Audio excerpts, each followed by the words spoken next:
periode sampai 2023. Iya, sampai periode 2023. Jadi itu pengalaman-pengalaman di jadi penyelenggara. Ya, jadi pemuda ini memang sudah berpengalaman sekali ya. Salah satu penyelenggara sejak tahun 2009. Ya, kan 2009. Ini kan sudah tahun 2021. Sudah 12 tahun Jadi penyelenggara. Lumayan. Nah, pada pelaksanaan pilkada kemarin kan di Mamuju Tengah ini masuk dalam kabupaten yang melaksanakan pemilihan. Ya. Di Sulawesi Barat itu ada 4 kabupaten, salah satunya di Mamuju Tengah. Nah, tadi itu ada tantangan yang kita lalui tentu dalam proses pelaksanaan penyelenggaraan, termasuk kami itu dalam proses pengawasan pemilu di pilkada 2020. Nah, kita mau mendengar dulu ceritanya dari Pak Muda, dari Pak Suryadi, itu bagaimana proses gambaran umum ataupun ada hal-hal spesifik yang bisa disampaikan kepada publik dalam pelaksanaan pemilihan di tahun 2020. Jadi di 4 kabupaten yang ada di Provinsi Sulawesi Barat, Mamuju Tengah itu melaksanakan pemilihan dengan 1 pasang calon. Nah, dalam proses pelaksanaannya sebenarnya kita melaksanakan seperti tahapan yang biasa yang terjadi di 4 kabupaten lain. Akan tetapi karena pendaftar calon ini hanya 1 dan kemudian partai politik semua mengarahkan dukungannya kepada 1 pasang calon, sehingga kita di Kabupaten Mamuju Tengah memutuskan menunda tahapan. Nah, proses penundaan tahapan inilah yang menarik karena kita yang tadinya kita mengikut tahapan yang ada yang sudah ditetapkan KPU RI. Nah, karena ada penundaan tahapan, kita mengolah sendiri, menyusun sendiri sampai pada penetapan. Meskipun penetapan pasangan calon itu ditetapkan secara bersamaan seluruh Indonesia. Ya, yang menariknya karena di saat bersamaan ada proses pemeriksaan kesehatan yang harus berjalan. Ya. Jadi kita harus membagi diri, yang mana harus ke Makassar untuk menemui berkonsultasi dengan rumah sakit, siapa yang harus tinggal? Ya, standby karena logikanya tidak ada pendaftar lagi karena partai politik semuanya mengarahkan dukungannya kepada pasangan calon yang 1 pasangan calon ini. Nah, akan tetapi regulasi yang menyebabkan memutuskan bahwa di PKP di Juknis 298 itu bahwa penundaan meskipun semua partai politik mengarahkan dukungannya kepada 1 pasang calon, penundaan tetap harus dilaksanakan. Jadi pada saat itu pada saat bersamaan juga ada pleno tentang penetapan daftar pemilih.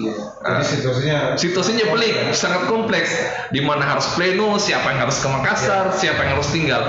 Jadi di situ sehingga jam 2 kayaknya Pak Muhdar itu divisi hukum berangkat dari jam 2 subuh berangkat selesai pelaksanaan karena tidak bisa juga kita pleno kalau tidak quorum. Minimal 4. Jadi karena Pak Ketua yang harus mendampingi ke Makassar duluan, ya kita harus berbagi. Jadi Pak Muhdar juga yang harus mendampingi ke sana, kita tahan dulu, jangan dulu pergi. Karena ini ada pleno yang harus diselesaikan. Nah, plenonya penetapan DPT, plenonya juga penundaan tahapan pendaftaran ini. Jadi ya saya nilai itu adalah satu peristiwa yang membuat saya menggelitik juga karena dan menegangkan karena proses tahapannya. Yang kedua, kita ini disentir oleh media. Publik melihat di mana sejauh mana kita Mamuju Tengah ini mengedepankan independensinya. Iya, betul. Karena kita lembaga independen. Apakah dengan 1 pasang calon ini KPU kemudian berleha-leha? Ternyata kan tidak. Ya. Ada pertanggungjawaban. Ada pertanggungjawab moral yang harus kita Kalau lakukan. pemuda ini dari sisi pengalaman pribadi, Ya, jadi gambaran umum, kalau saya gambaran umum terkait masalah pelaksanaan pemilihan di tahun 2020 kemarin ini sangat banyak hal-hal yang baru dari pemilu ke pemilu saja. Pertama pemilu, kemudian terakhir pemilu kemarin 2020 ini banyak hal-hal yang baru yang dilakukan oleh penyelenggara pemilu, karena apalagi di pemilu di 2020 ini kita ditimpa bencana COVID-19 ya, ini yang menjadi hal-hal baru yang semua penyelenggara rasakan, karena ada hal-hal yang semula tidak pernah dia lakukan, itu lakukan ya.